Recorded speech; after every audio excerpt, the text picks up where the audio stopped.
like to call the November 3rd meeting of the Ulster County Planning Board to order. Robert, please do the roll call. Sure. Ms. Pecora. Here. If everybody else can mute. Mr. Gidali. Here. Everybody else can mute. Mitchell Cohen.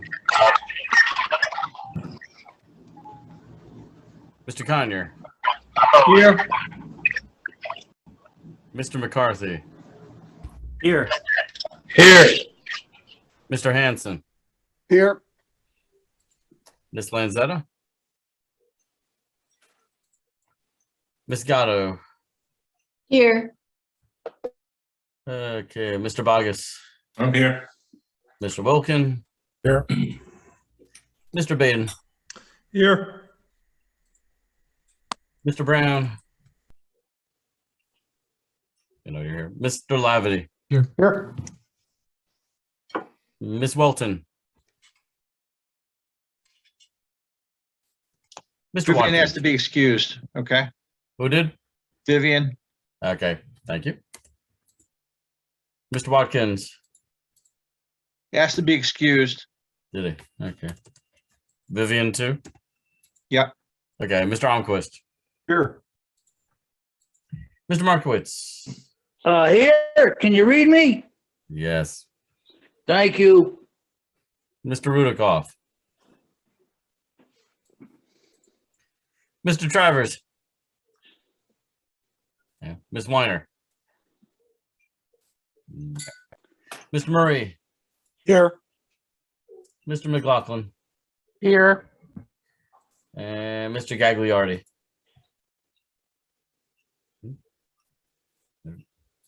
We'll just see if we have a quorum. 1, 2. 15, Rob. Thank you. That will be a quorum. So I see, did you call Mr. Hanson's name? I did. I checked Yes. him. I got him. Okay, Thank you. I'll check the board too. See.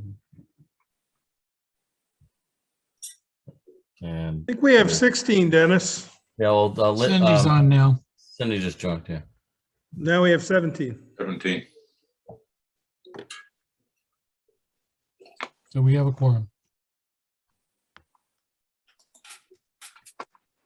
Okay. Approval of the minutes from last month.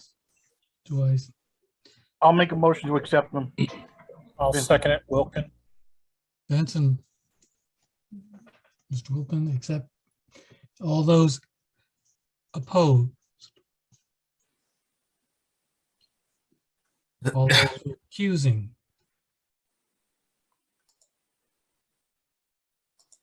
Motion carries. Minutes are approved. Education and training opportunities.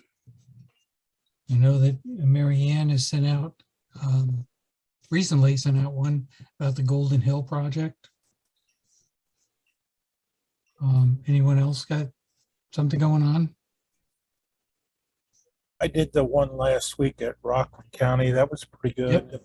Boring, but it was pretty good. Well, here's my question with you is we'll keep track of people that can send us their training in so we can file it with the legislature at the end of the year. Actually file with the annual report. I'm sorry, it's not till March. We have a number of appointments coming up.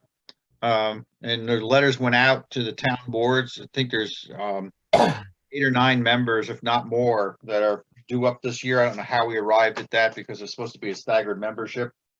But what I would say is that if you think you're not going to have enough credits, or we don't have it on record for credits, please let us know. We can ask the legislature to waive those requirements, but they don't have to.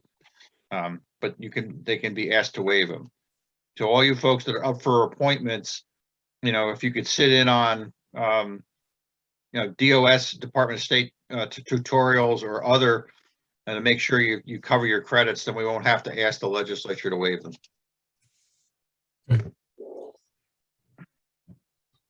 I know, Dennis, there was some question regarding, at least in my town, and my renewal, and there's still, I guess, some debate going on. Between, I mean, Brisa too tells bad. me everything was submitted and approved, so. But Mary Ann sending out notice said that I wasn't, so I'm just curious. So Jerry, you said your renewal was submitted? Oh, yeah, last year. And it never seemed to have showed up as being approved. Okay, I'll check that, Jerry. Thank you for Thank that. you. I know Bree's our secretary's been in contact with With Mary Ann? Mary Ann, so, Thank you so much. All right, thank you. that's good to know. Okay. Any community reports? Jerry, this is Drew. I have one. So one big thing that's going to happen in the town of Olive is the DEP is finally going to start their replacement of the 5-arch bridge across the Esopus in Boyceville. That is supposed to start with tree removal on Monday. So hopefully that project will move ahead. I'll say it does 3 things. It's a new bridge across the Esopus. It'll be a new bridge across the rail trail. And there's a big S curve past those 2 bridges that will be removed also. The old bridge will stay functional throughout the entire construction cycle. And they've said it's going to probably take 2 to 3 years to finish.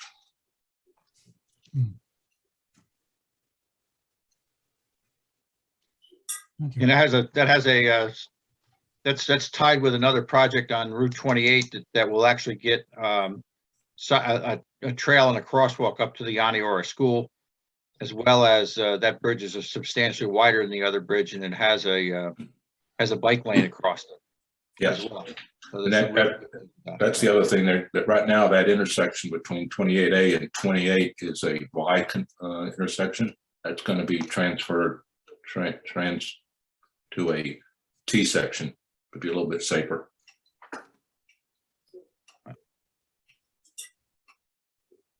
Okay. Anyone else? Yeah, this is William Murray with Village of New Paltz. Just a couple of quick things. The new firehouse that we're building on the corner of Henry W. and North Putt is coming along very slowly. We hope to have a completion date in March of April next year. We've been plagued with, well, the plague. We've had a lot of delays with getting materials, labor, and the like. We've had some setbacks, but we're moving along slowly. It's taking shape, and as I say, we should be open in late spring of next year. The other thing is the Village of New Paltz has been reviewing some proposed legislation called Good Cause, a right to renew. It's has created a great deal of interest in landlord-tenant relationships. At the moment, we're sort of tabling the discussion on good cause and looking at a different type of law, which would be restriction on landlords for unconscionable rent increases, meaning if a landlord wanted to increase rent by several $100s a month, the landlord would have to present proof of reason why to a judge if brought to court. This is all an effort to help stabilize the community. We know people are being forced out of our village and actually our town as well due to high rents.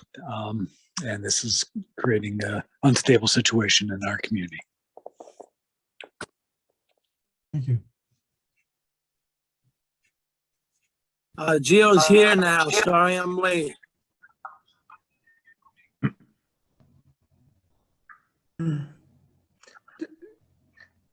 Jerry, I have one from the town of Rochester. Okay. Similar to Mr. Murray. We have our Algerville Firehouse construction going on, which is a New York Rising project. And we are delayed primarily because of the ability to get materials. Everything is backed up considerably. So, but we're hoping sometime next year we'll be completed with ours as well. Okay. Thank you. Doesn't sound Dennis, good. this promising. is Mr. Cohen, Hurley. We had a, planning board meeting. We had an attorney and the representative from Verizon attend, to amend a site plan and special use permit on one of their towers and components. And there's a federal law that basically it says that 60 days of receipt, after the town receives the application, it's automatically approved. Because it's a federal law. I'm not sure if any of the other towns recently had that or knows about that, but I just wanted to let you know that we just got, the first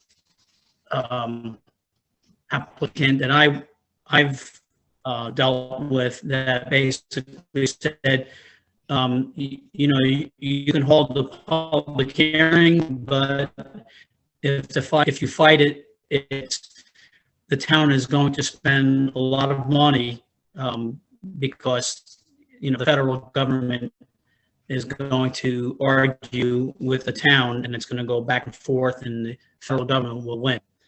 So I didn't know if it's just Verizon or if it's AT&T and all these other companies. I don't know if you can shed some light on that. So I'll take the first piece of this. For existing towers, it's different than for new towers. Just be aware of that. But I would say for new towers, I'm assuming this is a new tower. The key question that you always need to ask at the community level, it's not 60 days from receipt of an application. It's 60 days from when the application is complete.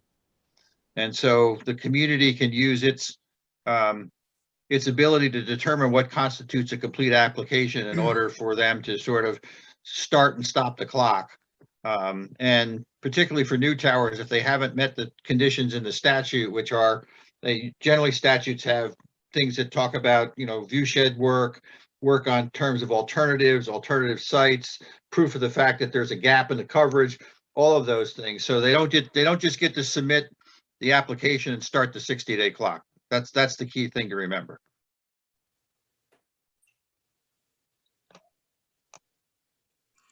And It looks like if it's I- a modification of an existing tower, actually, Dennis. Which is I- actually, yeah. No, I just want to remind the other board members that, we do charge the applicant for any professional consulting that we need to review a application. And it's perfectly fine for you to seek out engineers that are familiar with working with these tower applications. And it doesn't have to be your usual engineer that the town uses. So I would highly recommend that you consider enlisting the aid of one of those people to look at the material that you're being given. Thank you. Yeah, it is a little bit different for antennas on existing towers, where it's much more difficult to delay the start of the clock. It's presumed. Sorry, Dennis. Go ahead, keep going, Mike. Yeah, I just, Mitchell, to weigh in on kind of build off what Dennis was saying. Was this a co-location or an addition of an antenna or a replacement of an antenna?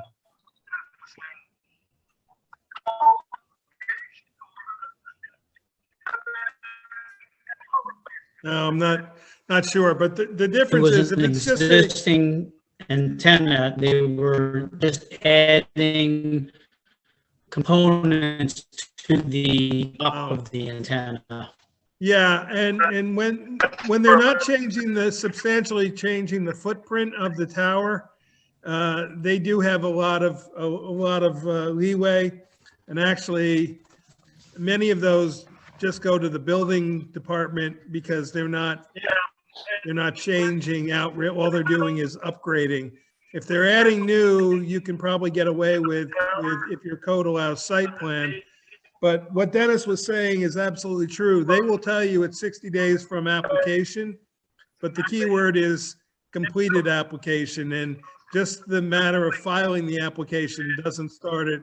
It's known as a shot clock in the vernacular, and it doesn't, even though their attorneys will tell you it starts when they say, it really starts when your planning board says it starts. So The other thing about the costs of the consultants, you have to be careful because there's a limit on how much. It's a percentage of the project's cost, and these don't tend to be hugely expensive because they're just putting up a tower. So you can get yourself in trouble thinking they're going to pay for everything. yeah, I just see Lisa Mance text just messaged in the chat that it was a replacement for an upgrade. So if it's a replacement, you really don't have a lot of leeway on it. We also specifically exempt those kind of things from referrals to the county planning board for replacements.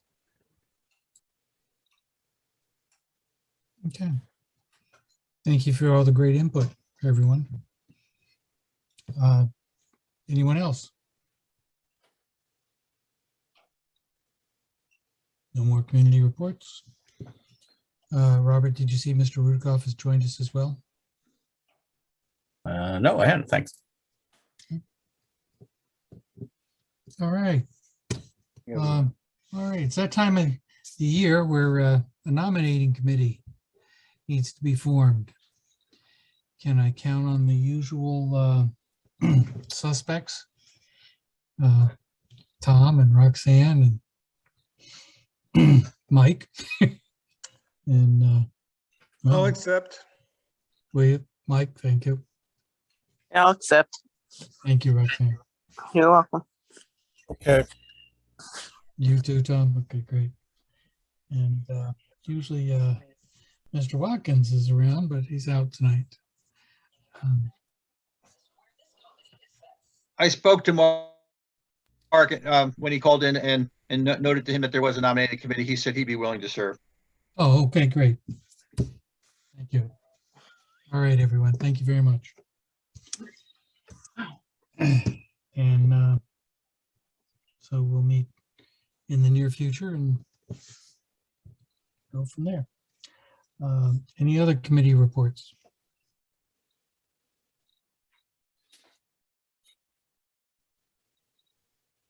Okay. Dennis, planning department reports, financial.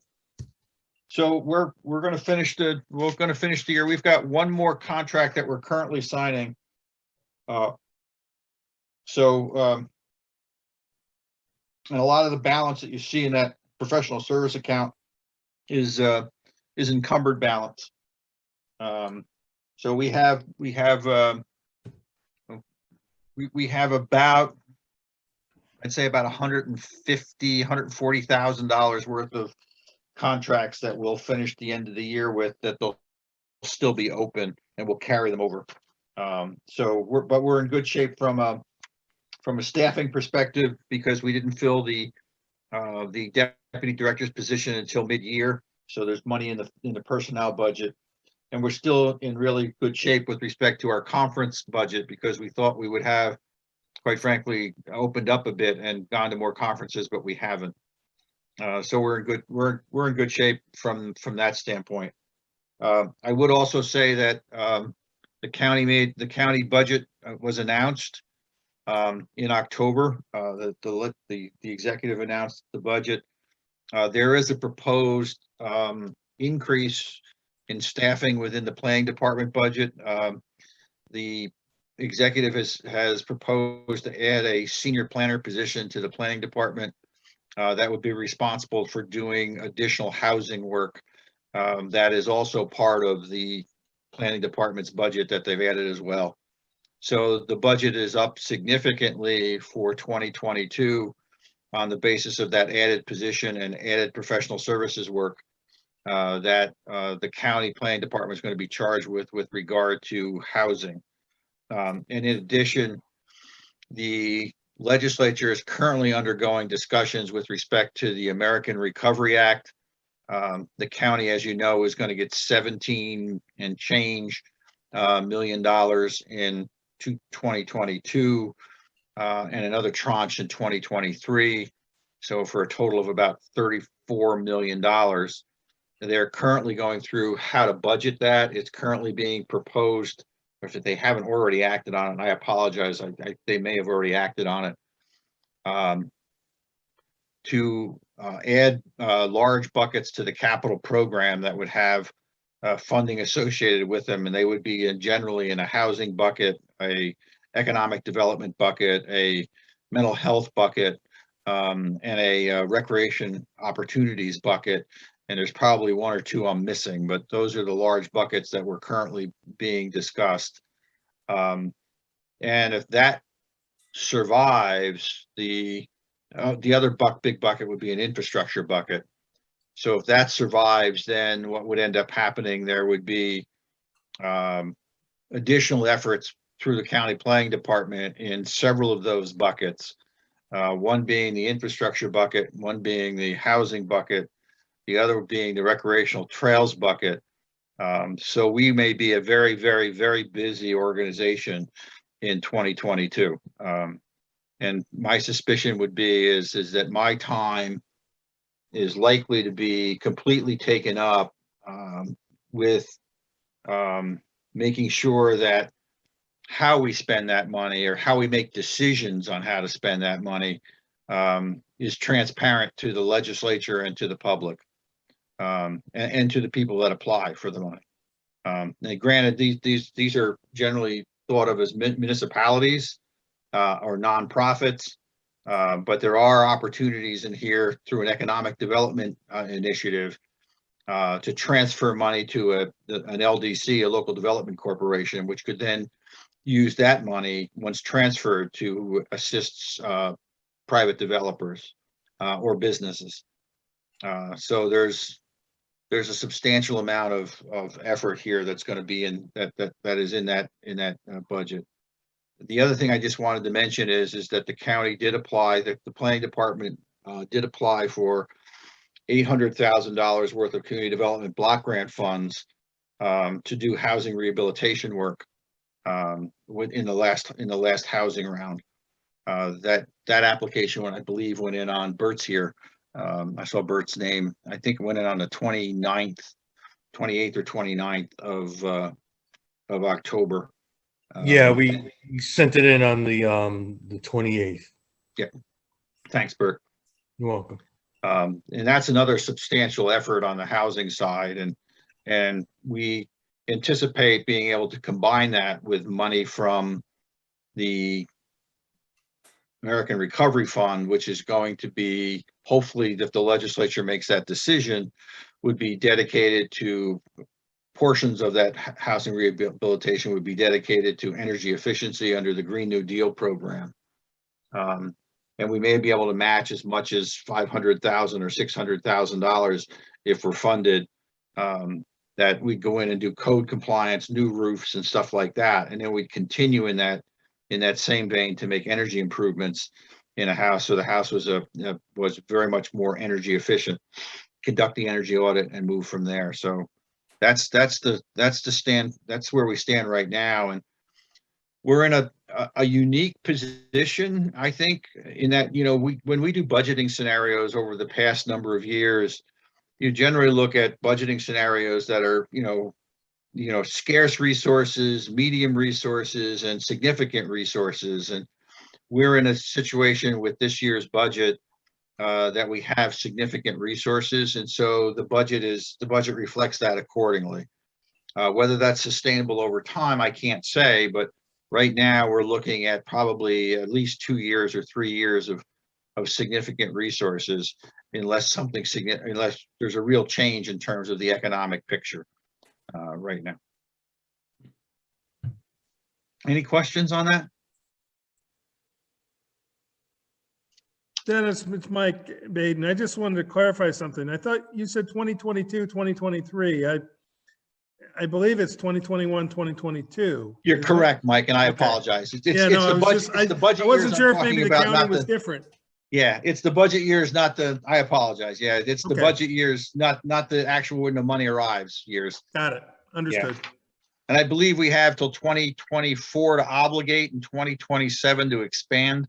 It's some- No, I think it's 2023 to obligate, the end of 2023 and 2025 to spend it. I don't think it's 2027, but maybe it's 25. different for the counties. 25 is a short timeline.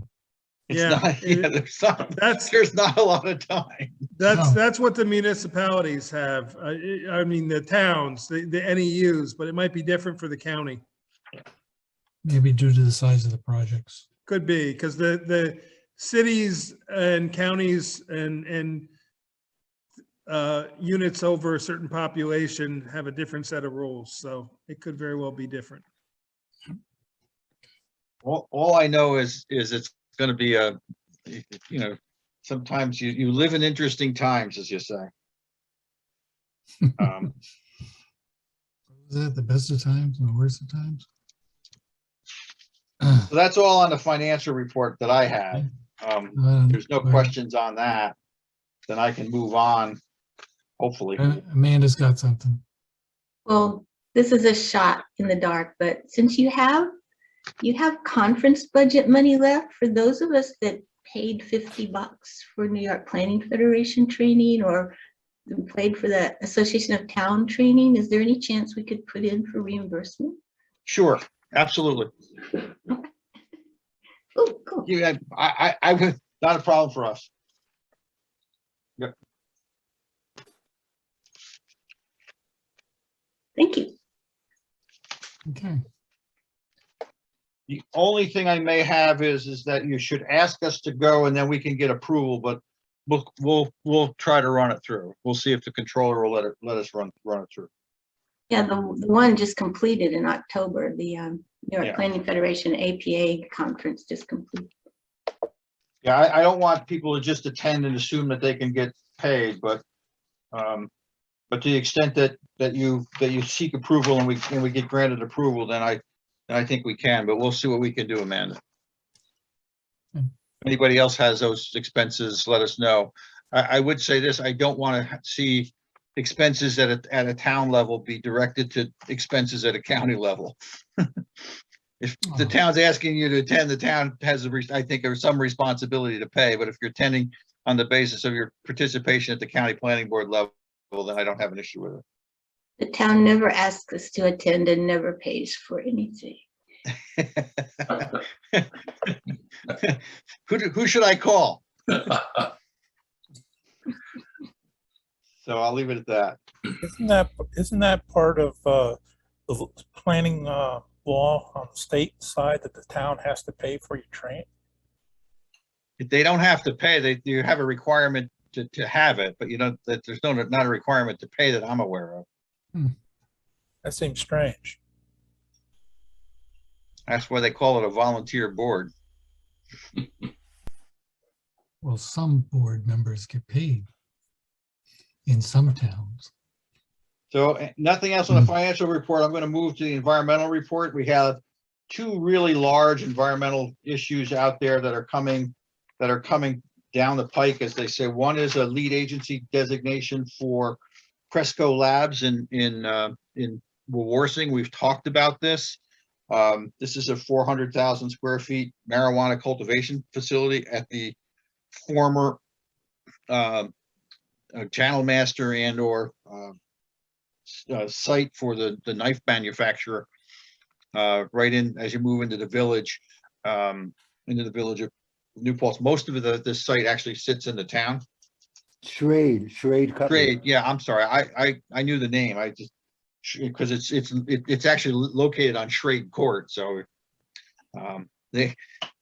that's starting the review process. They're doing some wetland delineations out there. They've got some other work that they have to do, but the town has been receptive so far. But this is we do have a lead agency designation with regard to this.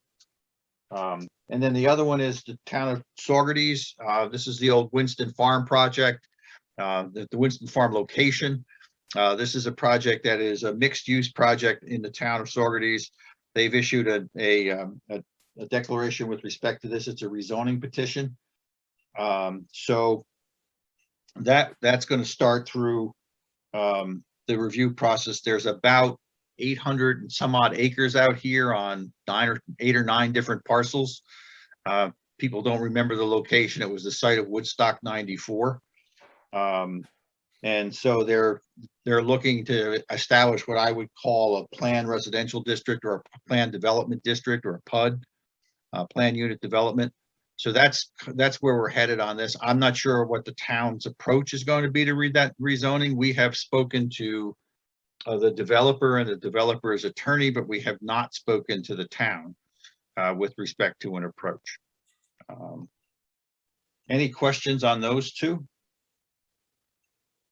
And then the third one is just the town of Ulster. It's just, and that's on our agenda tonight, and that's a self-storage facility called Allspace. Okay, I'm finished on those. Dennis? Yeah. There's a grant program called it's on the grants announcement page Go ahead, take it, of Bert. the Ulster County Planning homepage. It's called the Economic Adjustment Assistance Program, and it's funded by the American Rescue Plan, and it's geared towards municipalities. So if you need even more American Rescue Plan funding for a broad array of projects, it could be workforce development, infrastructure, public works. You go on the grant announcement page. It has 2 very important links to get more information and to apply for this program. And that's it. So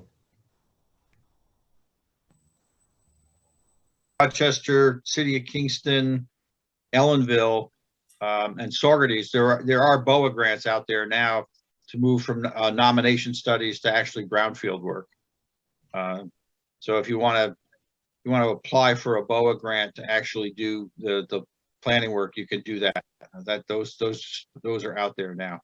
I would say that being a brownfield opportunity area continues to offer a substantial amount of tax credits that are associated with any cleanup that you have to do because you're in a brownfield. So there is a real good economic reason. I'll just leave it at that. Dennis, when are those due? Do you have the date, or Bert? I don't, Mike. I can get it to you. Shoot me an email tomorrow. Okay. But I can get it to you. Anything else, Bert, from you? no.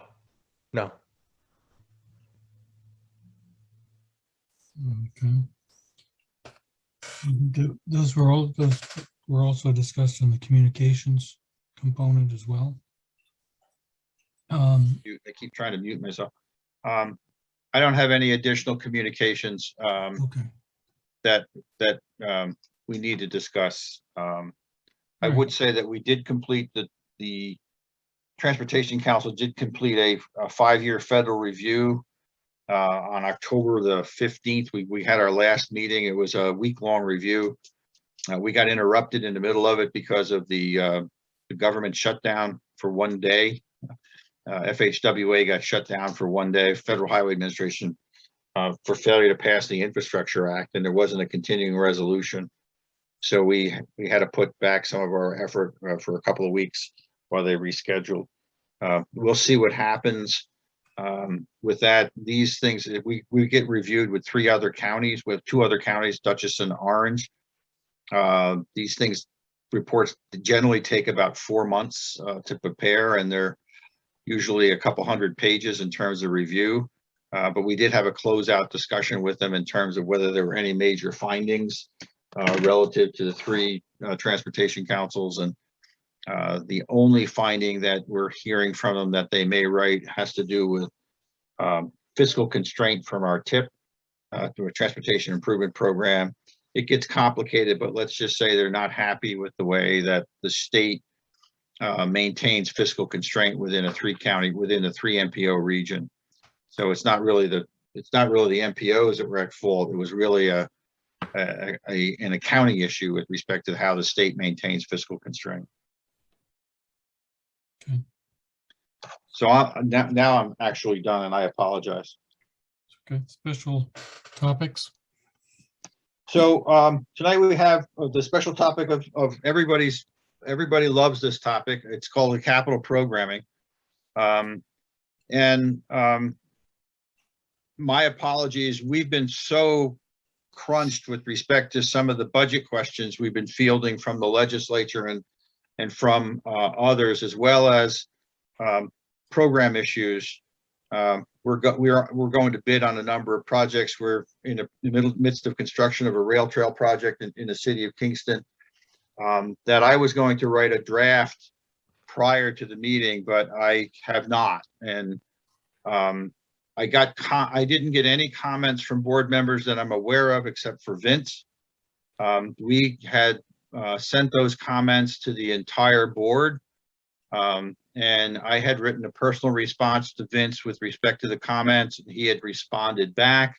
We sent that exchange of comments to the board as well. I would propose the following, and I'll just leave it. I'll leave it this way. And then you and I spoke this afternoon about that. That's correct, Vince. Yeah. I would propose the following. One would be is that what we end up doing is have a broad discussion of where the board wants to go with it. I mean, we have a long history of comments on the capital program, and we can sort of break into those comments. And I sent last year's comments. I think what we should do is use that base as the basis for where our comments would go. And I'll just want to discuss some of those things. One is to deal with the issue with respect of how much money they spend in any given year from the beginning of the program to the end of the program. And typically what we do is we analyze the program and we say, how much money you're going to spend this year and how much money are you going to spend as you move towards the end of the program. And generally there's a large discrepancy, and this capital program is no different. The thing I would discount here is the money from the American Recovery Act if it goes into the capital program. But there's over $70 million worth of funding in the first year of this capital program, and it drops down significantly to less than $10 million from the end of the program. And what that says is that we're not really planning on our capital renewal. We're really basically only looking at the first 2 years, and that's not what a capital program is supposed to do. And I think we should, continue to remind the legislature that that's not where we think we are. The other thing is that the capital program continues, and I think we should congratulate the executive and the legislature. It continues to make investment in the things that need to be done. I mean, it looks at the investment in investments in the transportation system, and it looks at investments associated with what I would call the Green New Deal. So it's electrification investments, and it's investments in transportation, in the transportation infrastructure, and then continues what I would call preservation of assets. And it continues the preservation of assets relative to the buildings that the county owns. And I think we should continue to say that that's a good thing, and that's what we need to do. And then the other thing I think that we need to talk about is in times of significant resources, it's appropriate to start to talk about the continuing investment in our trail system. I think we will continue to make those investments, but I think we should call the legislature and the executive out to continue to make those investments in the trail system and how important they are, particularly to close the gaps in the existing trails. And then the next piece of that is to consider how we help improve the pedestrian and bicycle safety on the existing roadway. So absent the trail systems is to continue to look at how we can improve the bicycle and pedestrian access safety on the existing roadways themselves. We've had a number of fatalities associated with county roads and with state and local roads, that I think it behooves us to say something, that there needs to not only be an investment in our trails, but also investment in pedestrian and road safety as it relates to the highway network itself. Can I chime in, Dennis? Sure. Those are the three main areas that we talked about this afternoon, correct? No, I want to get to those, Vince. I haven't talked to them, but I want to get to that. I want to get to all your right, I'm comments. sorry. I'm trying to set them up before we get to your comments. And I apologize if I didn't make that clear. So, and the last thing I think that we want to talk about is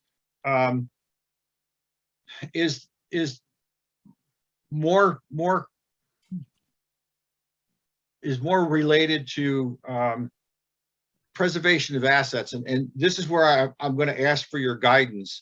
The legislature has been consistently reluctant to invest money in Tech City, even though Tech City is a significant, I would think, opportunity cost for not having those investments. And the question I have for the board, and you don't have to answer it tonight, but the question I'd have for the board is, as we write these things up, would be, do you want to basically tell the legislature that investment in something that we've made significant investments over time in, that now is the time to spend the next dollar so that you can get a return on the investment that you spent over time. And let me give you the example of that with respect to the Tech City. We have invested, in terms of the non-payment of taxes by the current owner of Tech City, well over $10 million in terms of making the towns and the school districts whole, while this individual never paid his taxes. And so now we're looking at the fact that we have an opportunity to foreclose, or we currently own pieces of the building. And the question then becomes is, what do we do? How do we make sure that by foreclosing on those buildings, and when we do that, we lose any opportunity to gain back taxes? They're effectively forbidden. But my point being is now that we've done that, or are going to do it, then the point is you need to continue to invest in that property so that it doesn't deteriorate further and it becomes something that's sellable or has value to the private development sector. And rather than spend what we were spending is well over $1 million a year, to make the town and school district whole. Now is the time to essentially look at that and begin to say that those are protection of assets monies that should be looked at to spend while we go out and we look at how these sites can be developed. And we're having a devil of a time convincing the legislature that that's money well spent. And I understand their reluctance without a master plan, but by the same token, making sure that the roofs work, making sure that the drainage works, making sure that the parking lots are plowed, that that we can get into the building without harming people to get in and out of the building. Those are things I think that we want to make sure that those investments are made. And they're not made with the eye that we're going to own the building, but they're made with the eye that we're maintaining an investment so it's attractive for sale. I'll just leave it at that. And I don't need an answer tonight, but I want the board to think about it, and I'll write something up. And then if the board's comfortable with it, we'll go ahead in that vein. And so the other thing I'm proposing is I'll write this up, try to get it to you by the 2 weeks from now. We meet on the December 1st. The legislature is going to act on its budget on December 2nd. I would like to try to get something to the legislature at least a week before, in terms of our comments on the capital program. And I'd like to try to basically write something up, have the board come back to me and say, does anybody disagree? And then let the executive committee meet and take an action on what I wrote up, if that's okay. Sounds good to me. Okay. So Vince and I have been going back and forth with respect to his comments, and I want to go back to Vince's comments. And if nobody remembers them, and I have my list here. And just for a point of information, the fourth item in regards to the cars, I dropped that as the discussion. So there's really only three issues that we So one of the issues, the first issue that Vince raised was the idea of creating a way to track how the capital program is amended. And, excuse me, and we have made this comment repeatedly over the years, and Vince and I had talked about it before he made the comment. And I asked him to continue to make that comment so that the board would be aware of the fact that it's an important comment to make. If you're on the outside, and even if you're on the inside, trying to figure out what the current shape of the capital program is, means you literally have to do a resolution search and see all the amendments to the capital program that were made in order to understand where the capital program was when it was adopted and where it was as you go through the year. And a capital program amendment log, I think, is a great comment to make, and I would wholeheartedly endorse making those comments. And you can see that in my response. So the second Dennis, comment that Vince Dennis, had. can I add something to that real quick? Sure. So I think that's a great idea, but also when they're put in year after year, any amendments that have happened to that project from its initial inclusion in the capital projects plan should also be included on that, on the new data sheet. Yeah, they do that, Mike. But it's not real clear. Well, it's not transparent that the cost went up or the cost went down. Right. But we're not submitting, here's what we're not doing. We're not submitting the same project at the same cost year after year and finding out at the end of the day that the cost went up 80% and nobody bothered to change the cost of the submittal. That's a conscious effort from the people that are submitting to take a look and say, if you're proposing something in 2025, you have to figure at least a 2%, what they call a year of expenditure. If it costs you X today, it's 2% per year to get to 2025. And that's a typical discussion that we have with those folks that are submitting. That said, if you want to make a comment about the amendment log, you can also make a comment that basically says there should be better costing associated with some of the projects. The Department of Public Works has come a long way relative to what their cost proposals are versus what they're actually paying. So I'm less inclined to make that comment now than I would be, say, 5 years ago when everybody was just throwing a dart at the wall in terms of what the costs were. We're much more disciplined in terms of costs, mainly because we have really good tracking software that knows what we spent on a particular project, be it roof replacement, be it HVAC, or being paving, and we can make those comparisons fairly quickly. So moving on to the comment number 2, which was the grants for towns and villages for infrastructure improvements or improvements to volunteer tire park ambulance companies that are already strapped thin for resources, improvements of vehicles to their various buildings. So Vince and I talked about this, and I have less of a comfort level than calling for specific departments, whether it be fire or ambulance, that those infrastructure are issues that we should address. What I would say is that there is a capital improvement program, what they call a community development program, and an open space program, and there are other programs in the development in the capital program that are not well known to communities. And so I think the call here is, and believe me, this is like pointing the gun at myself.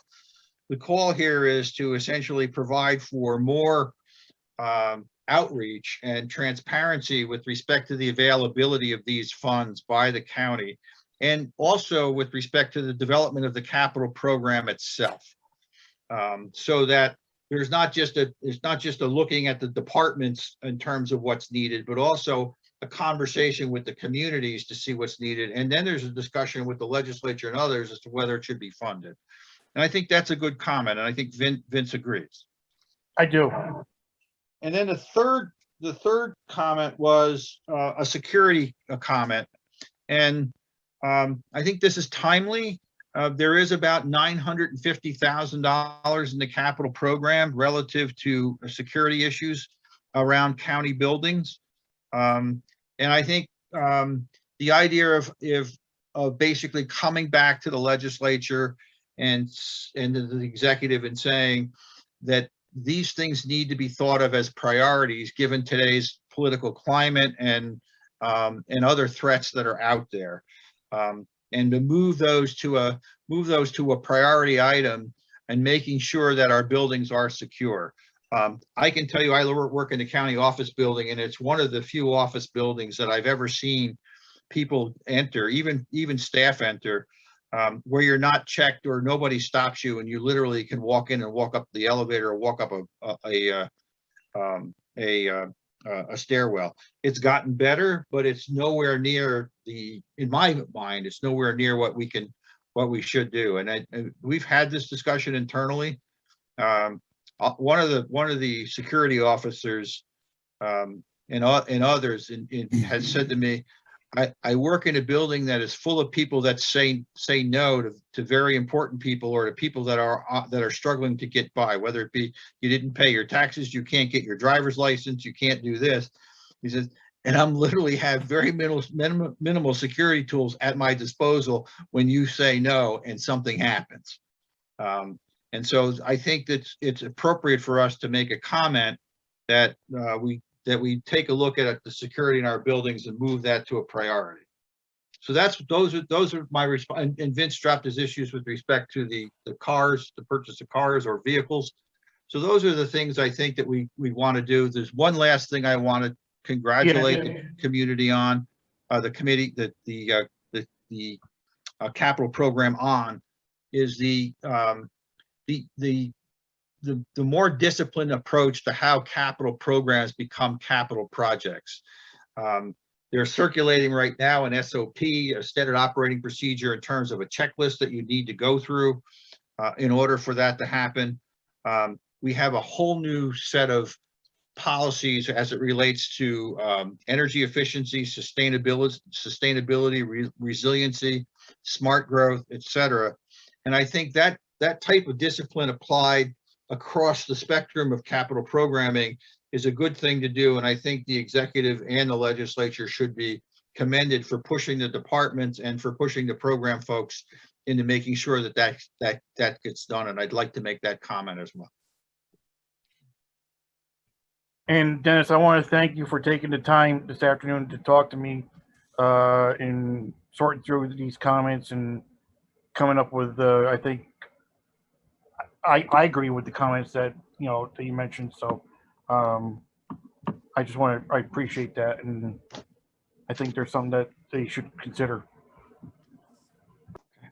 So with the board's permission, I'll start to write something up probably next week and try to get something to you by the end of the following week in draft format for consideration. And I would ask anybody that says you should think about this, we'll go through one round of amendments. And if I don't hear anything, then I'm going to ask the executive committee to take a last look. We'll finalize it and try to submit it by the last week in November to the county executive and to the legislature, the legislative clerk. Does that make sense? Yes. I don't know if it'd be appropriate, but can I make a motion to authorize the executive committee to act and when it's appropriate? Absolutely. And to get these comments to the legislature and the executive. So I'll propose that as a motion. Do I hear a second? I'll second. Thank you, Mr. Wilk. Thank you, Tom. Any opposed? Any abstentions? Motion carries. Thank you, Vince. And thank you again, Dennis. I appreciate it. My thanks to the board and to you, Vince. Dennis, this is Drew. I got one quick question about the capital stuff. Not relative to our comments to it, but is there any visibility to what projects and why they might move from one year to the next to the next? Yes. And let's just say that a lot of it has to do with capacity issues, and I would say the normal tug and pull of businesses where priorities that were established and A are now a different priority in a different time frame. And the example I would give you is that I would say that a good 40 to 50% of the capital programs that were expected in 21 and in 20 and 21 were impacted by COVID. And now what we're seeing now is, and you heard some of our board members talking about their own construction projects. Now the issue is the ubiquitous supply chain issue. I mean, my desk this afternoon got hit with I got hit this afternoon with we're currently under construction with a rail trail in Kingston, the Midtown Linear Park, which has a completion at the end of this month, at the end of November. I just got a extension request from the contractor on that site to move from the end of this month till June of 2022. Supposedly because of supply chain issues. They can't get steel for stairwells, they can't get signage, they can't get striping for crosswalks. It's, so those things are not as transparent as they're not as transparent as it should be. And one of the other things that, if you want to say is that we said this before, is you should only try to bite off what you can chew, and many times when I talk about us trying to spend $70 million, the capacity to do that at a county level without essentially spreading the money out to the municipalities in some way, shape, or form is very limited. Namely because of the number of projects that you can manage, and two is the number of contracts and all of the background work that needs to get done. And it sounds simple. It's not. And there are multiple decisions to make, and a lot of difficult choices to make during that time. And the legislature is involved in a lot of those decisions. So contracts that change by more than 20% require legislative decisions. Anything that goes over $50,000 requires a legislative decision. One of the folks at Department of Public Works did a quick timeline of what it takes from the time that you decide to move a capital project forward to the time you can actually put a shovel in the ground. And it was well over 200 days. And that's assuming you made every deadline. All right. And so when you start to think about that, you're adopting programs for capital programs for 2022. You had to start in June in order to begin to implement them in early 2022. And then you have bat season. You miss a month, and all of a sudden you can't cut trees. Or you miss a month and you can't get in a stream. There's a lot of things that happen that you're working back from critical dates, and all of a sudden you can't get steel for your bridge. You can't cut trees because of the bats. You can't proceed on the project because you ran into an archaeological issue that you have to do recovery on. I'm literally astounded how long it takes to move through the various approval processes, even when you have sort of the weight of the county behind you in order to make things move. I'm literally on the Veterans Cemetery in New Paltz. I am literally waiting a year for an archaeological work to get done. And in Saugerties, it took me almost 9 months or more to get an approval to build a public safety radio tower from the municipality.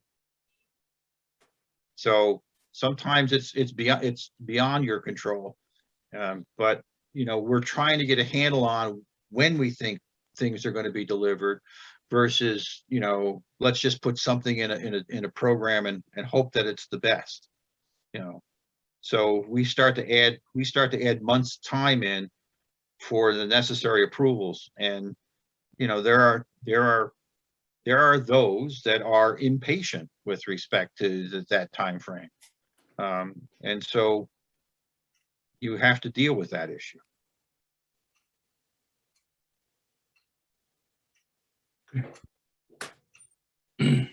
I'm done. Thanks, Drew, for that question, by the way. Sure, thank you. Thank you, Dennis. All right. Is there any public comments?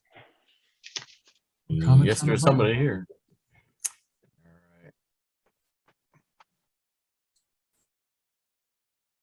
I guess that's Daniel. Yes, he also sent a letter to the board, which was included in the folder for the project he's going to talk about. Can you hear me? Yes, we can. Okay, great. I'm just going to read a short letter that Rob just referred to, and it follows up on some of the points that Mr. Doyle made a moment ago. So I'm speaking with you tonight regarding the site plan review referral you have received from the Town of New Paltz Planning Board for Trans Hudson Management Corp's proposal for the corner of Route 299 and North Putt Corners Road. I'm concerned that the current site plan jeopardizes the safety of users of the Empire State Trail. The site plan shows a proposed connector trail that would pass along the east side of the site near the thruway linking Route 299 and North Putt Corners Road. This is a clear safety improvement from earlier versions of the plan. However, the connector trail would only be useful for those traveling from the east to the north or vice versa. All other users, such as those traveling along Main Street or to the New Paltz High School on a county-funded bike ped shoulder on South Putt Corners Road, would still need to pass through the Route 299 Putt Corners intersection. So currently, these EST users, Empire State Trail users, are separated from vehicular traffic on Route 299 by a physical barrier. In the site plan before you, this barrier would be removed and an ingress would be added off of Route 299, crossing two-way bike and pedestrian traffic. This site plan also adds an in-road bike lane on Route 299 between the westbound lane and the right turn slip lane. Bikers accessing this lane would need to leave the Empire State Trail and cross through the vehicular right turn lane to access the bike lane, if that makes sense. I know it's hard to visualize, but you'll see the site plan later if you don't remember it from earlier reviews. So altogether, this arrangement presented in the site plan would be less safe than present conditions for all Empire State Trail users, except those who could take advantage of the new connector trail. This is an extremely busy intersection, as all of you know, with many drivers coming straight off the thruway, not expecting to encounter bike lanes and a well-used bike ped trail. Sun glare is also seasonally extreme, further impairing drivers' awareness. Finally, in a 2018 study, the DOT reported that this stretch of Route 299 features an accident rate twice that of comparable roads around the state. Most of these were rear-end accidents concentrated near the stoplights and were likely associated with driver inattention. The report notes that, quote, commercial driveways in close proximity to the traffic signals at the thruway entrance and Putt Corners Road intersections contribute to these accidents at those intersections, with drivers cutting across lanes to enter and exit these facilities, end quote. Crucially, this document was written prior to the completion of the Empire State Trail. Since then, bike and pedestrian activity in this corridor has gone up immeasurably. So given that these existing conditions already resulted in an above average accident rate, adding another driveway in close proximity to the Putt Corners Route 299 intersection will likely only make circumstances more dangerous. The intermunicipal New Paltz Bike Pedestrian Committee, of which I am not a member, has repeatedly called for the removal of the Route 299 driveway, calling it, quote, a major safety risk. As you know, and as Mr. Doyle just referred, there have been a number of high-profile incidents this year in Ulster County in which cyclists were killed by cars, including on other parts of the Empire State Trail. Because the Empire State Trail is a major asset to the county, and the county has a significant incentive to make sure it's as safe as possible. Mr. Doyle was just speaking about the preservation of county assets. I urge all of you on the Ulster County Planning Board to request that the unnecessary Route 299 driveway be removed in order to protect the safety and integrity of the Empire State Trail. Finally, the DOT has not approved this site plan yet, and a new traffic impact study is yet to be released. The traffic impact study is especially important because New Paltz's entire battery of emergency services, EMS, fire, and police, are now located just down the street on North Putt. So this was not the case when the original negative declaration was issued in 2017. I ask you to stipulate that the Town of New Paltz Planning Board return this site plan to all of you, the UCPB, after these critical application components, the DOT evaluation and the TIS, become available for a final UCPB review. So thank you. I didn't identify myself. My name is Daniel Schneidman. I live in the town of New Paltz. Thanks a lot for your attention.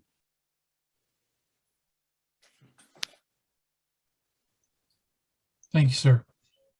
Any other comments out there? Or was that the only public individual?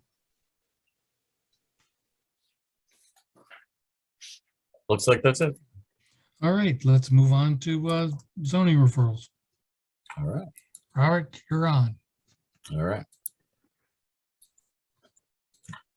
There you go. Everybody can see my screen with the presentation on it. Yes. All right.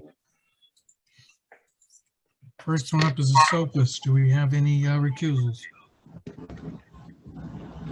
Roxanne, you recusing?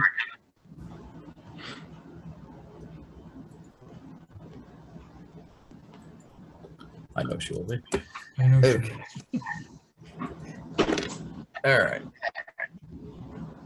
Headless Horseman site plan. This is a proposal for a 6,000 square foot workshop with a gravel parking lot, lighting, well, and the subsurface septic system. It's going to be for creation of and storage of props and related materials. The public will not have access to this facility. It's located away from the main entertainment centers of the project. It's also designed to be compliant with the Route 9W overlay district. Also, I'm hearing some echo, so I think some of you are, somebody needs to go on mute. Let me go to the aerial for you. You see the aerial now? Yes. Okay. Thank you. Okay. So this is the Headless Horseman Hayride site. Route 9W is here. And the building is going to go approximately in that area around there. We'll extend the driveway over to it. There.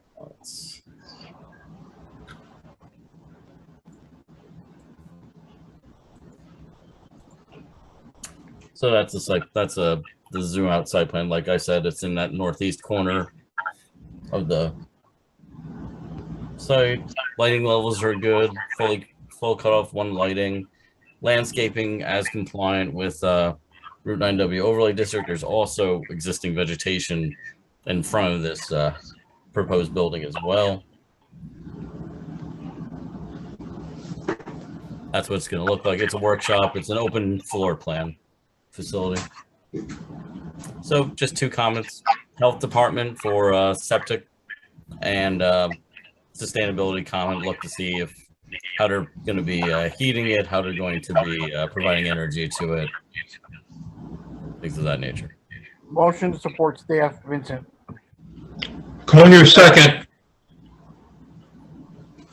Okay. Any abstentions?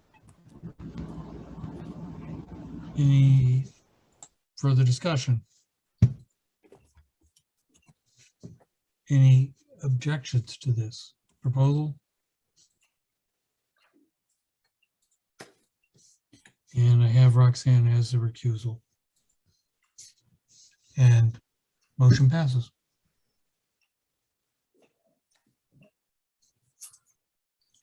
Next is the town of Gardner. Do we have any recusals?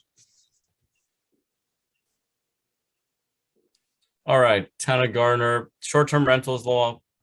So what the other months, last month. And what they did is they revised it a little bit. They clarified it a lot. And so first thing we want to say is thank you to the town for being so responsive to our comments. Again, this is a stopgap measure in the use of their police power to regulate short-term rentals. As part of their purpose and intent section, they purposely referenced the Ulster County Housing Action Plan as part of their long-term look at the issue. So right there, they're on a good path. They also specified certain things like limiting owner interest to a single short-term rental.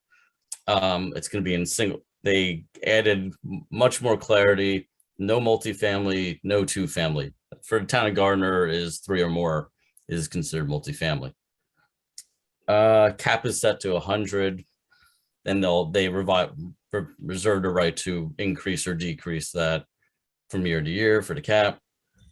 They now have procedures prior to granting license that they can in fact deny a license that's applied to them, and they updated their penalties and violations section as we would have liked to, and they removed, there was some ambiguity with the host owner, and they cleared that out now, so it's a much more clean write-up. So 2 advisory comments this time as opposed to a disapprove. Just appreciation of the town's response. They've addressed a lot of the concerns from last time, but we'd also advise them that as they go forward, they should really avoid allowing short-term rentals from occurring in accessory apartments. Those should be reserved for. Rob, is that for new construction, or is that for all accessory apartments? I thought it was for all, but because my sense is they may already have these in existing, and the way to deal with this is for new construction. Well, you know what? That's a good point. I didn't see, what we've seen is the grandfather clause that we saw in Rochester, and we saw in a couple other towns. That may be another advisory comment where they want to address grandfather uses as well. So, but the licensing process does that, I think. So I just think we should basically prohibit accessory apartments in new construction. Okay, we'll limit to new construction. Okay, all right. But what we really want to do is the town took some real effort here, and made some, I think, significant changes, and they're on the right path. And I think it's really important for the board to recognize that. Not everything we want, but it's a real good change from where they were. So moved, Mike Baden. Seconded, Collier. Yeah, I'm getting some messages about background noise. So if you're not speaking, if you can mute, that'd be great. Any abstentions? There were no recusals. Any objections to? Any further discussion? Motion passes. Advisory comments. Move on to the next one, wireless edge. Gardner, do I have any recusals? None. Okay. All right, Town of Gardner, wireless edge. Proposal for Doing them both 110. together, correct? What was that? Doing both together? Yes, both together. Thank you. 110 monopole wireless telecommunication facility on town-owned land. It's right near the Shaft subdivision that we reviewed 4 or 5 times over the years. That's a conservation subdivision, so it's near there. South Mountain Road. It is within 500 feet. So things you should know. Materials that we received are, we did receive an alternative analysis where they looked at 11 properties, narrowed it down to 2, and they looked at 11 town-owned properties. The purpose was that they issued an RFP to provide for safety purposes, and they got one in. They looked at 2 sites once they got that RFP in, and as part of this, you're having both Verizon and AT&T co-locate on the same site. And as part of that, we did get gaps analysis from both providers. This is the parcel here, so it's on this northeast portion of the site. Let me show you where it is on the aerial.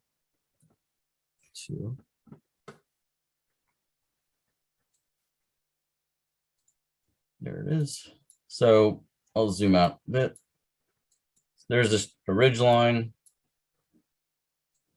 You may remember this is Shaft Road in here. So you have a conservation subdivision, which was approved over in here. So that one of our concerns will be with respect to visual impacts. So the property, the tower is going to go about here.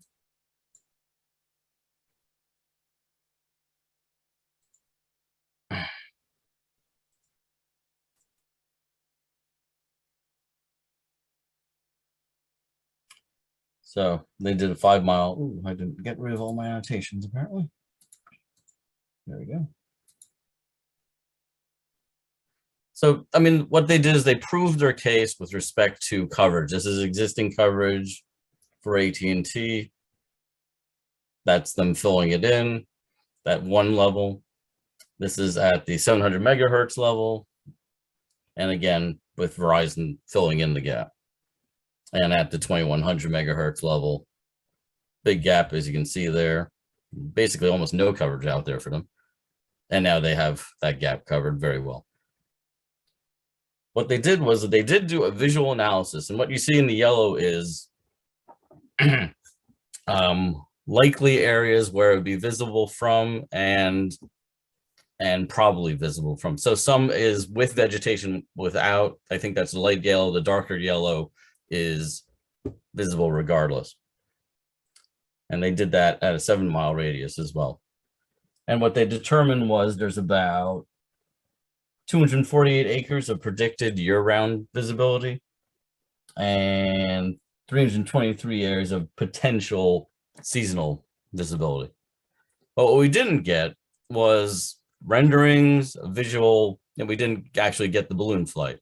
So they don't have any visual impacts. We don't have anything that actually shows what kind of visual impacts there are, especially with respect to this new shaft subdivision. So we just asked that they, as a required modification, yes, you've demonstrated that there is definitely a gap and you're filling that gap, but you should provide those photo simulations and the balloon test results and see what the actual visual impacts are, especially with respect to the nearby subdivision. Rob, did they say they were going to do photo simulations and we just didn't get them, or did they use the view shed analysis? All I got was this. Well, maybe they did the view shed analysis and just said there's no reason to do photo simulations. Dennis and Rob, this is Glenn. Yes. The balloon tests are scheduled for later in this month. Okay. On multiple days at, multiple sites, and all the information and public notices about that are coming out in the next week. Right. Are they going to be doing visual sims based on those balloon tests, Glenn? That's my understanding. Okay, so so what their next required modification will be to refer them. Yeah, they've only been in front of the planning board once. Okay. They probably should have waited on referring it till they had that done.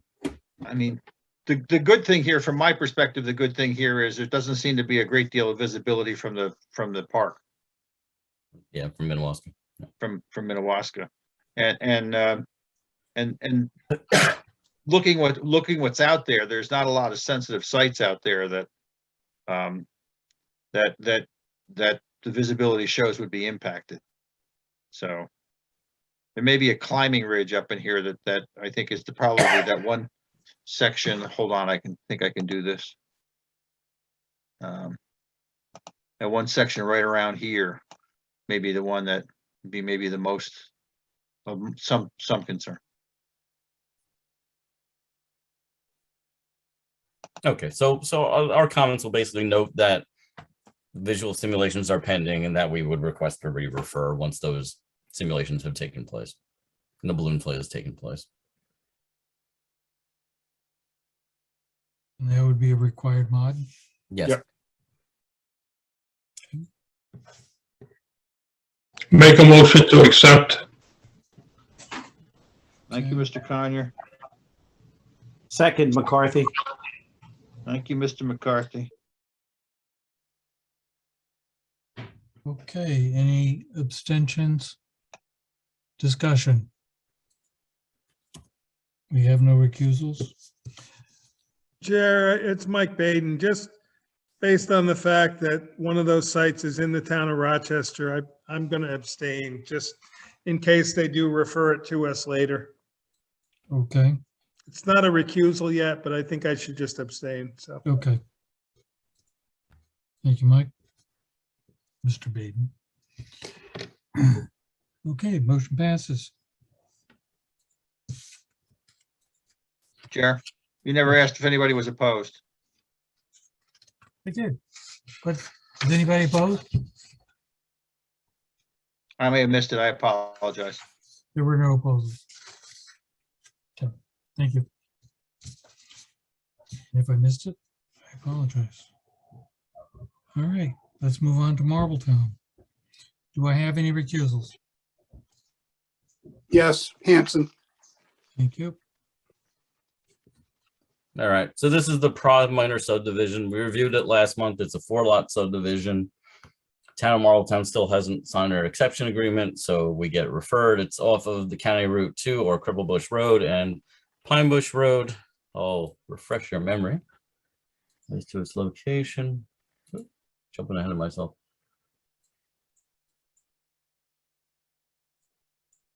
I'm in the right place. Yes, I am. This lot here, and it wraps around over to here. And so last time, you may recall, we asked for them to have basically each of the lots laid out, and that's what we got back this time.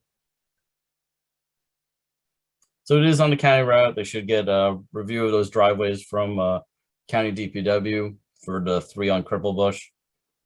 And now you have the layout of sites. You have the septic, you have the reserve area location, you have driveways and you have house sites for each of them. They all avoid the wetlands that are on site. And are pretty clear land as well already. So required mods will be final health department, basically our comments from last time, which is final health department approval, a look at sustainability issues, and that DPW approval.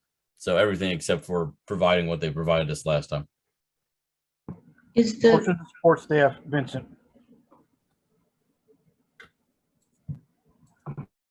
Does that one driveway cross a little stream? Is that what that map is showing? Let's take a peek. The one on that long skinny. It does not. That's a contour line. Okay, thanks. I'll second it, Mike Baden. Okay. Are there any abstentions? Any further discussion? Any objections? Motion passes.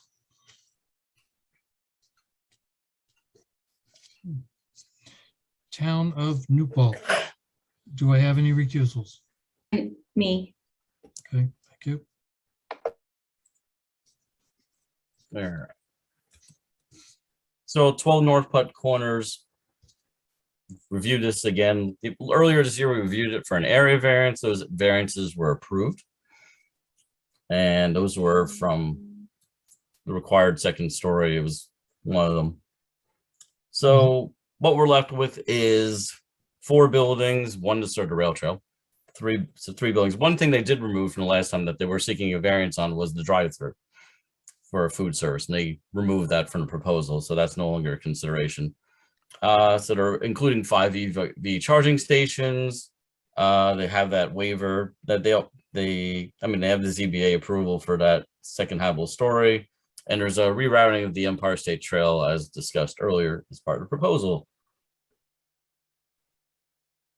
So existing conditions here, and just to highlight, I'll highlight the Empire Trail location right now, which is basically along the front.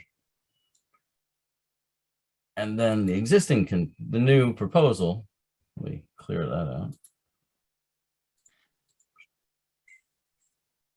Okay, so here's a new proposal where you have for those who are looking to go down North Putt Corners and go that way or come from that way will have a direct access to the site and go down the trail here and have a connection. There's also a parking area for the facility as well, and a kiosk associated with that. And then you have the 4 buildings that are part of the use for the site.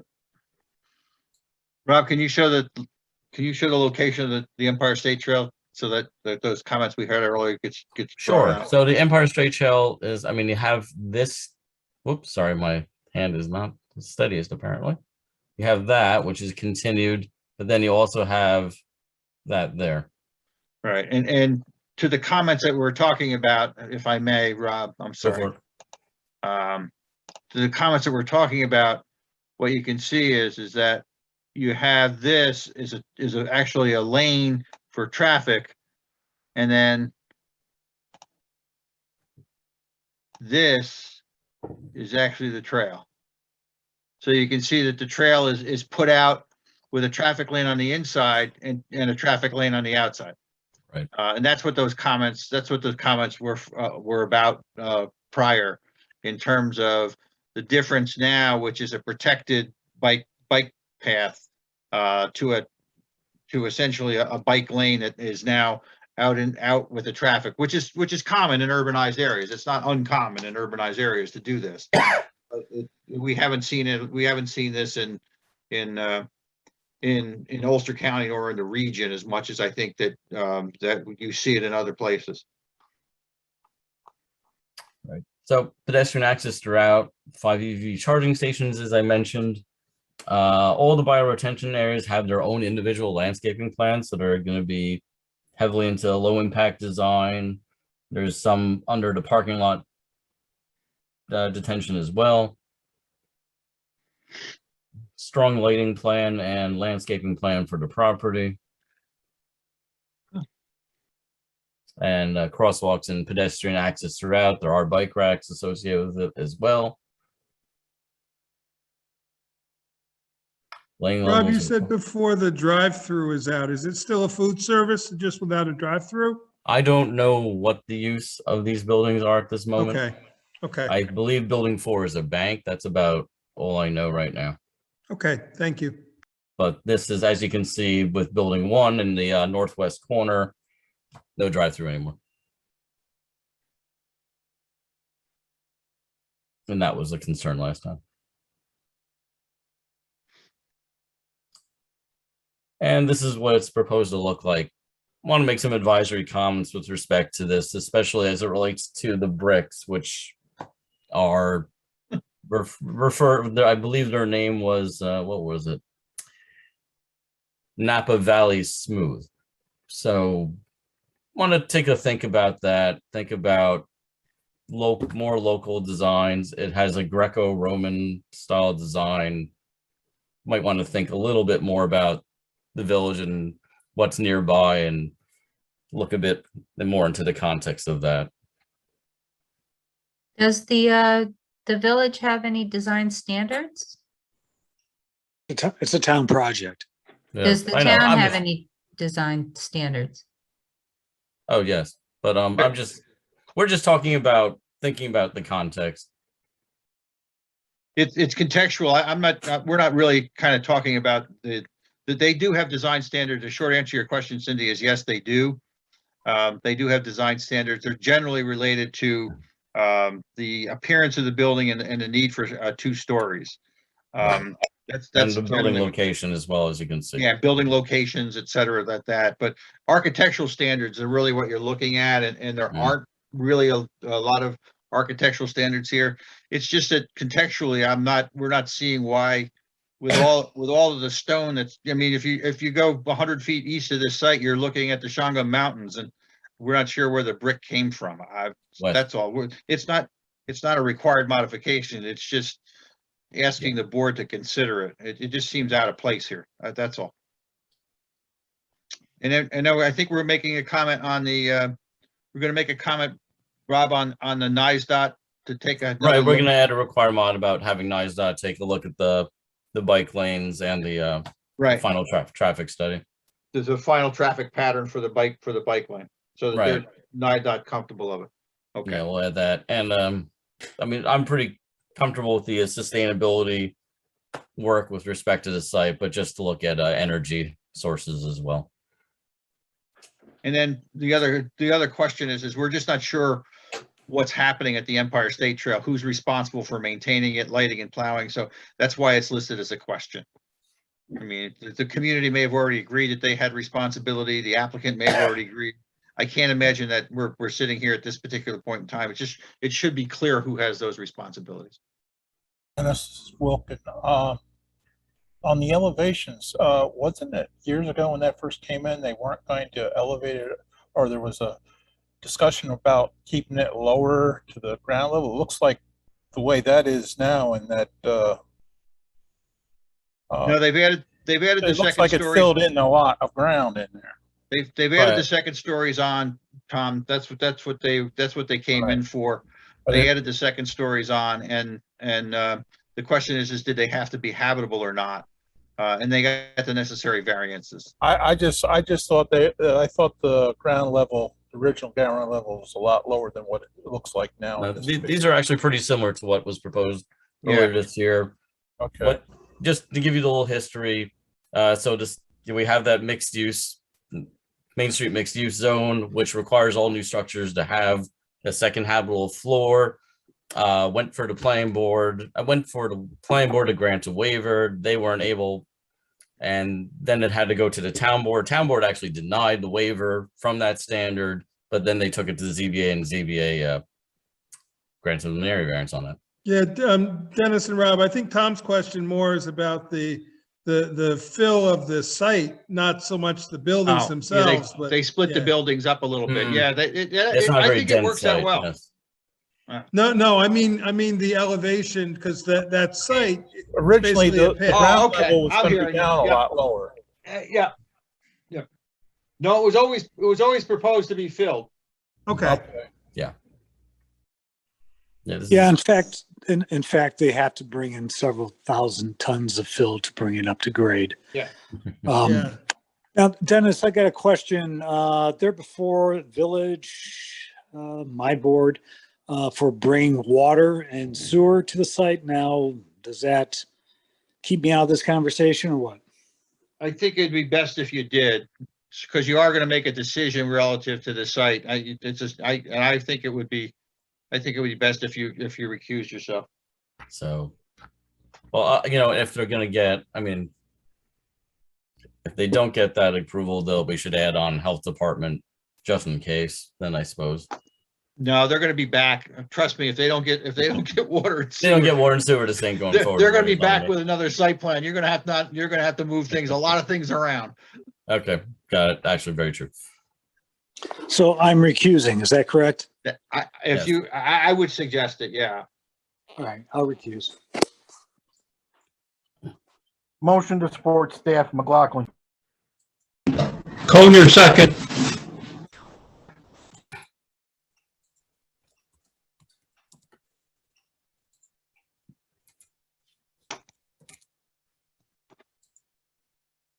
Okay, Any opposed? do I have abstentions? Recusals other than Amanda? And we have Mr. Murray as well, Chair. Okay. Thank you. Any further discussion? I just, Jerry, I have one quick question. So the issue that Daniel brought up about the traffic crossing across the path, we're going to leave that standing? Because that's not unusual. NISDOT to take a look at it again. Right.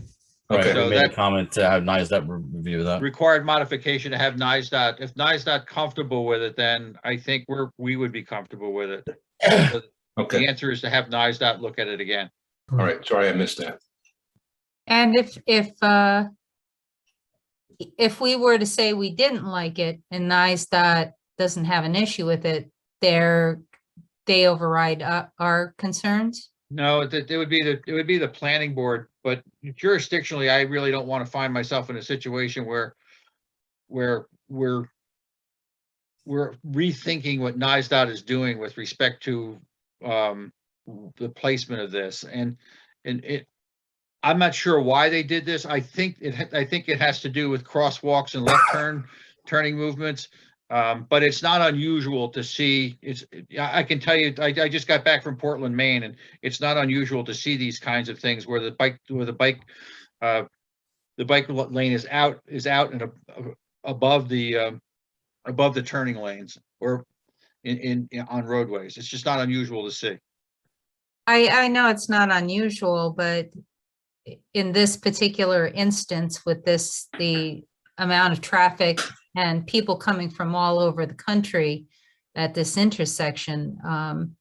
It is unusual for a lot of people that are going to be encountering it.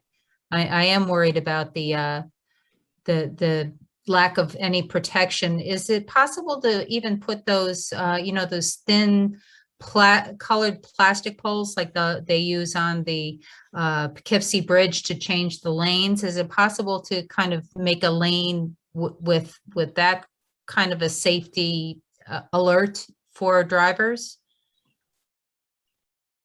I don't want to second guess what NISDOT is going to do out here. That's all I'm going to say. I mean, the idea is essentially to send this back to NISDOT to indicate that the board is concerned about the safety issue here. We've heard what the community, cycling community has to say, and we're asking NISDOT to take a second look. Yeah, because bottom line, That's good for me. Yeah. it's NISDOT's design. They designed it that way. They designed it that way in Kingston. They designed it that way on 32. It's their design.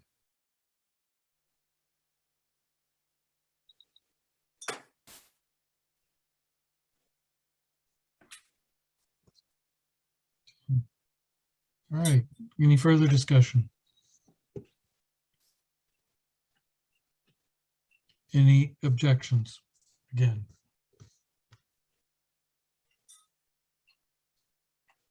Okay. Motion carries then. The required mods. Town of Saugerties. Any recusals? Yeah, I'm No. gonna have to. McLaughlin.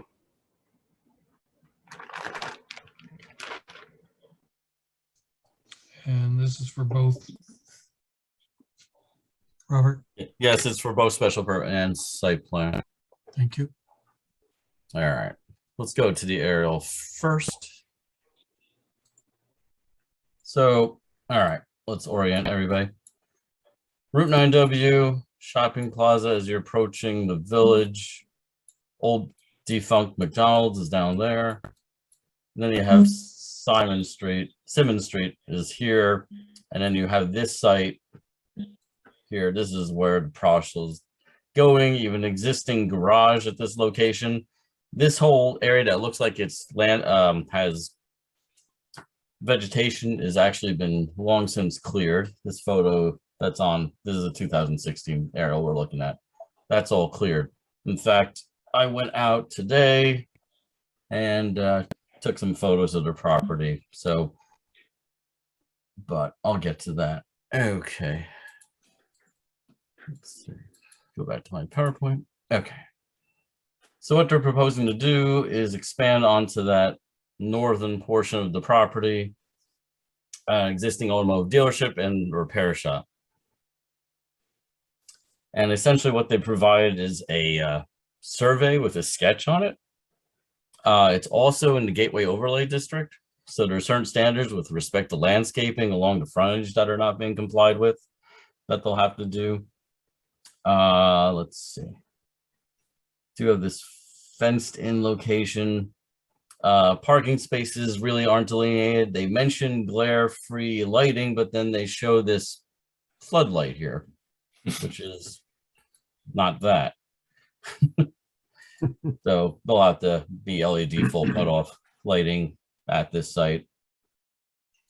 Access, they say, will be Simmons Drive, but currently there are curb cuts on Route 9W for this site. All access should be through Simmons Drive.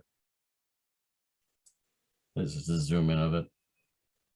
I'm going to go to my photos of the site because the aerials show it as clear, but it is not clear at all. So let me show you the current state of the site. That's the fenced area they're building. So I believe that this is something that was advanced without going through site plan review and it's been stopped. There are also some indicators that there might be former fuel islands here. I don't know if there are still tanks in the ground. There you can see here and over there. I don't know if there are tanks in the ground or if there's any apparatus in the ground. The planning board should have some knowledge whether there's any tanks or environmental situations. with respect to the site. You can see there's a curb cut over here too. That's on Route 9W. Keep going.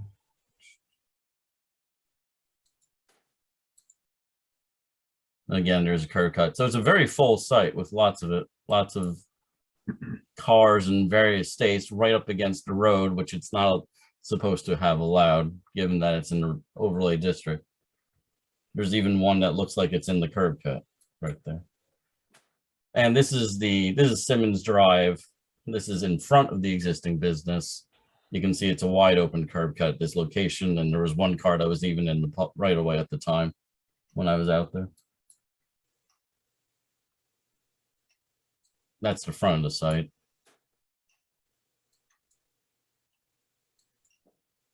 And this is the back of the site over here. So they have a fenced in area. I guess it looks like they're storing some sort of race stock car back there.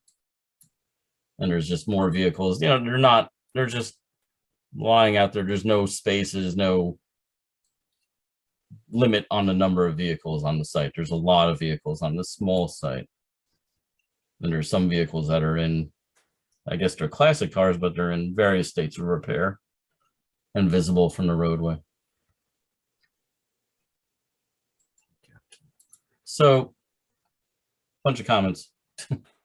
One, they should see how they conform to Gateway Overlay District, particularly as with respect to lighting, landscaping. There should also be some storage of materials, and equipment not fronting the right-of-way is a requirement of the Gateway Overlay District. I would like to see lighting levels, cut sheets, dark sky compliant LED fixtures. Access, we like to see access limited to Simmons Drive, and it should be channelized. I mean, you have two different portions of the site, so it'd have to be two different curb cuts. There's no dumpster location shown on it, and it should be screened in compliance with the Gateway Overlay District. They should define their display areas, have a limit the maximum number of cars on site, and the site the site needs a lot of cleanup and a lot of work.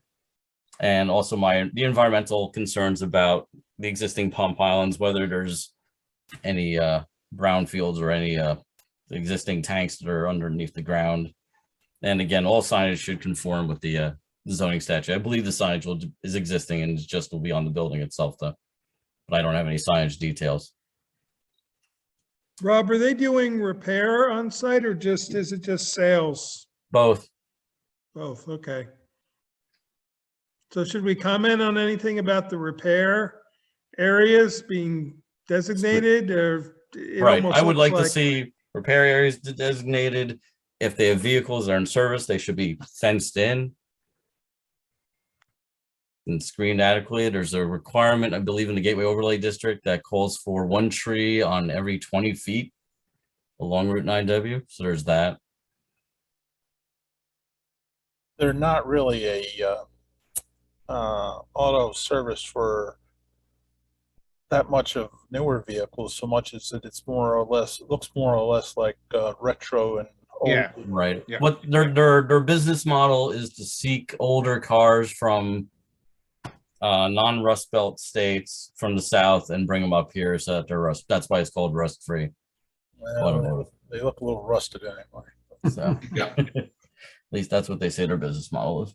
So, I mean, for me, this is one of those difficult to develop sites where you have somebody that's willing to sort of put some effort in it, and you have a whole host of regulatory items that come into existence that may frustrate the developer. And so while we don't want to overlook those regulatory requirements, particularly some of the environmental issues and some of the aesthetic issues, because this is right opposite a whole line of homeowners on the other side.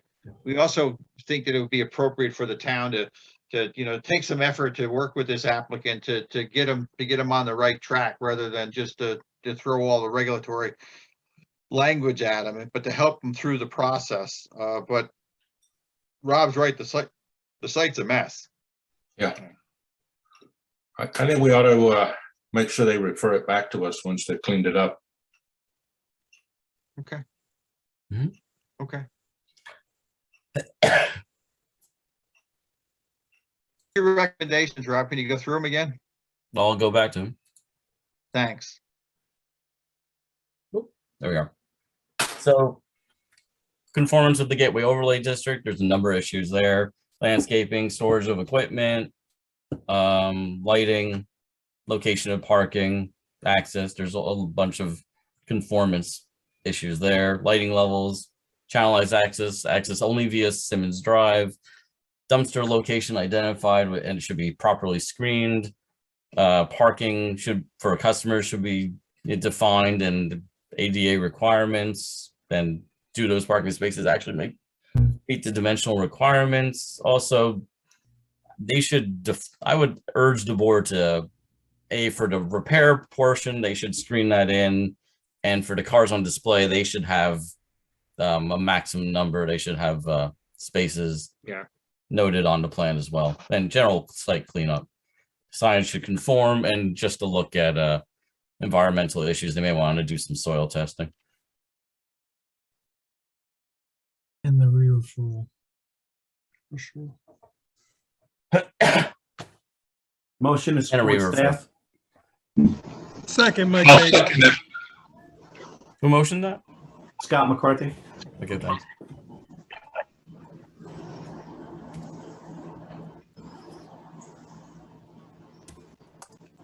Okay. I have a motion and a second. Any abstentions? Any further discussion? Any objections? Motion passes for required mods. Thank you. Town of Ulster.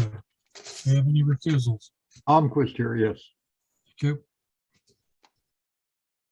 All right, Route 9W.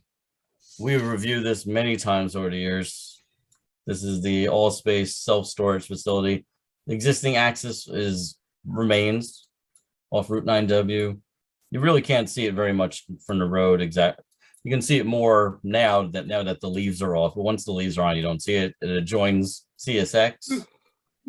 That's over by the Big Bubble laundromat, right, Rob? Exactly, it's right there. And they're going to be expanding back there. I believe they're going to be their lot. We already have buildings here, actually, and now they're going to. This is the final expansion for this thing. So it already has. They're amended their SWIP. They updated their stormwater. Let me go to the site plans here because I have them all. Okay. So again, this is final expansion here. They expanded their stormwater area, amended their SWIP,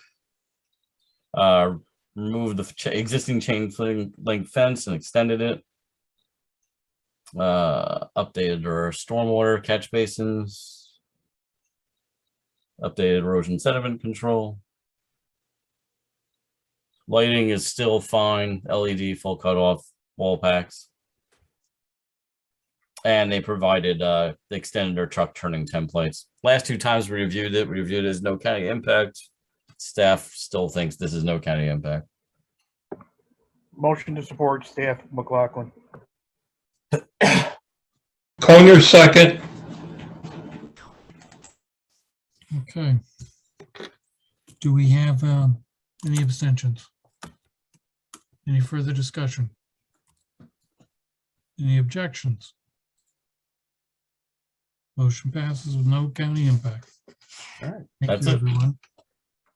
Rob and Dennis, I'm sorry I didn't bring this up before. Just want to, last month we talked about our alternates who were attending, giving them training credit. We've got 2 of them here tonight. Just want to make sure it gets noted. Right, they'll have to contact us about it. There's no way for me to go back and check who was here and who wasn't. I don't have No, I realize that, but I thought we said last month that moving forward, we just would note it. So I just wanted to point it out that there's 2 of them. Yeah, Are we going to be meeting next month for our holiday get together in December or no? it'll be on Zoom. We'll be Okay. zooming. So I'll make guac. You can watch me eat.